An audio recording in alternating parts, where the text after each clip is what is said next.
Hey, welcome back. In this video, we will be learning about LangSmith, which is a very powerful tool when it comes to designing, developing, deploying, and monitoring your large language model that you have created. So it's a very powerful tool. Many a time people get confused on what LangChain and LangSmith exactly is because it has some similar word to it. So let me tell you, it's built by the same company or same engineers, but it has a pretty different way of working, right? So they have wide range of product that you can explore, which is LangGraph, LangChain, LangSmith, and LangGraph platform, which is for deployment. So you can go through their website and you can find a pretty valuable information for your kind of a LLM ops tool. So let me jump into the major task or learning for today. So once you click on sign up, you'll be redirected to the signing up window where you can sign up using Google or email and so on. I'm already signed up, so I'm already directly redirected to the main section of LangSmith.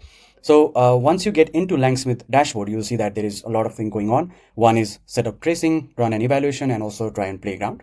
On the left hand side, you can see a lot many information that is very useful for any LLM tool. So you'll get observability, which is tracing project monitoring. You'll get evaluation tools. You'll also get prompt engineering tools and also deployment tool.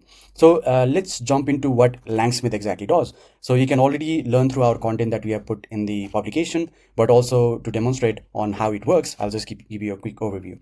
So once you click on setup tracing, you can set up using two methods. One is with LangChain and the other is without LangChain. So you don't necessarily have to work with LangChain to use LangSmith, right? So we've used LangChain in our previous experiments or examples that we have done. So I'll just show you that on how you can set up a monitoring tool using LangSmith.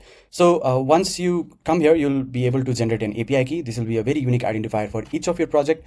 So keep this a secret, guys. For now, I've just exposed this. I'll delete it later. But you have to keep that practice of keeping environment keys on the environment file. So you just basically create environment. You just name a project. Let's say week 5, right? So once you do that, it will dynamically change all the content here for your environment variable. So you just copy this. You also have to add OpenAI key later on. So I'll just go into our code that we have for an experiment. So we already have it here, environment example. You just change it to environment. I'll not show you that because I also have OpenAI key there. So I'll just quickly add an environment key there. Okay, now that I've set it up the OpenAI key in our environment, so you can come back to the platform and see one of the examples that they have provided. So you can directly use from LangChain OpenAI, import chat OpenAI, and then basically invoke in that LLM, right? So it's that simple. So you don't even need to do anything much. So LangChain and LangSmith work in parallel, so you don't have to necessarily define anything else. So rather just run it using the LangChain OpenAI. So we already have set it up here, LangChain OpenAI, chat OpenAI, and there is a GPT-4 mini. So let's try to run this project. So if I run this project, you'll see that it's running smooth. I'll just create a next joke. I'll create some more and so on. So let me just do it 4 or 5 more times. Okay, I've created a bunch of joke now. So let me do some error here, right here. So I just terminate this just by doing Control-C. Now, if you come back to the platform, you'll see a new project will be created after you refresh the page. You'll see the trace is being created. So you click here, you can see that there is some error going on, right? So yeah, so this is basically giving me all the details about how my script performed, what were the inputs and what were the errors that we got, and what was the latency of it, what was the cost of it, what are the total token used by the process, and so on. So we are interested in the errors that we have, right? So whenever you are deploying a LLM application, there might be a lot of error going on, right? So it's kind of hard to trace back to where the error was coming from. So this platform actually give you the brief overview on where the error actually happened. So if you go and observe this, you'll see a waterfall model kind of structure here on all the details, all the system that we have designed in the platform, and then it will generally give you the last error report that happened. Now that you understood what the extent of LangSmith and how it is going to help us developing and deploying the LLM applications that we have designed, let's look into the bits and pieces of it, like what it has to offer. So you can see in this section, there is a waterfall kind of structure, which is nothing but the flow that we had for each trace or LLM request that we have done. So if you recall it back, we have run the script there. So you can see that each step is shown here.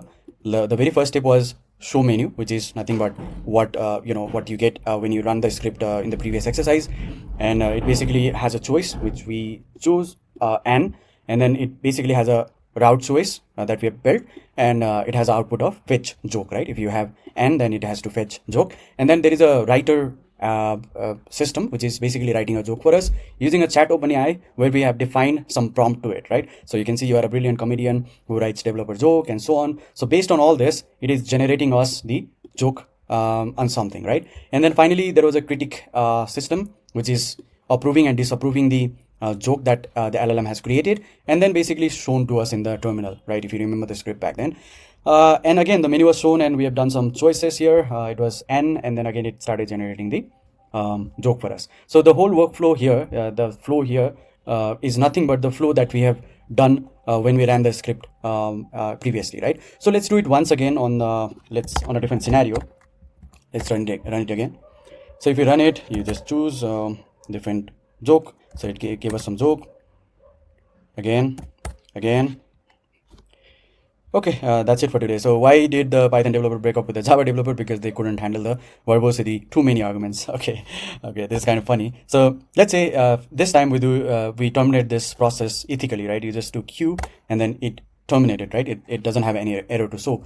Now, once you come back here, what you will see now is one more thread or one more trace that has been created, but here it's basically tick mark rather than the exclamation, because it doesn't have any error throughout the process. So once you go here, you'll also be able to see the whole process like the other, and it basically giving us a good response to it, right? It also give you like what was the runtime that you took, like how many seconds that the script ran, and also the very small detail like what was the model used, right? What was the temperature set it up, and also what was the runtime that it has used, right? So this is a very powerful tool that that we use for monitoring the LLM applications.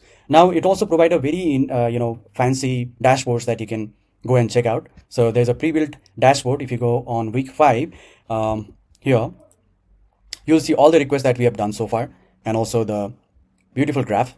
So you can see there is a total trace count. So there were 3. 1 was error and 2 was successful. And then there is a trace latency, how latent how was the performance in terms of latency, and also LLM calls and cost. So this is the most fundamental of it, right? Because we want to know what is the total token it took and what was the cost for our LLM request, right? So it's 0 right now because it's smaller than it's near to 0, so it's showing us 0 and so on. So it's giving us a good handful of resources and information that we can play around with.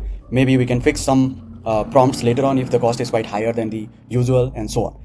And the next thing that you can do from here is you can also customize your dashboard. If you don't like that dashboard, you can also build your own dashboard. I've created one of it, so you can go here.